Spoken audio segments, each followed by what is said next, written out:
นี่ทุกคนหลังจากเลิกเวียกไปแล้วข้อยก็บ่รอช้าเนาะฟ้าว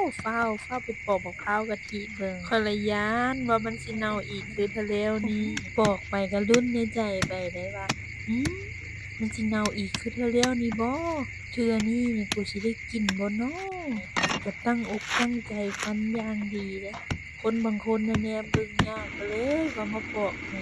บ่ซั้นนี่คือสิบ่ได้กินเพิ่นว่าหลังจากที่ปอกแล้วข้อยก็บ่รอช้าเอาซากข้าวเบื่อน่ะมาเคาะป๊อปๆๆเพราะข้อยเห็นหลายๆคนน่ะก่อนที่เขาเจ้าสิกินเขาเจ้าก็หาแนวมาเคาะแบบนี้แหละสาเหตุที่ว่าเคาะน่ะข้อยก็บ่ฮู้ดอกว่าเคาะเพื่อหยังข้อยเห็นเขาเจ้าเคาะก็เคาะไปตามเขาเจ้ามาทุกคนเดี๋ยวเรามาลุ้นนำกันว่าเทื่อนี้สิเป็นแนวใด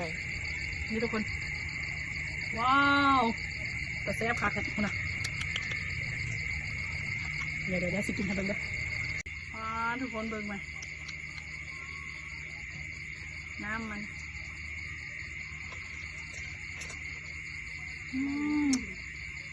เนื้อฟูแซ่บแล้วเลยมันตีไว้เลยทีแล้วสมกับรอคอย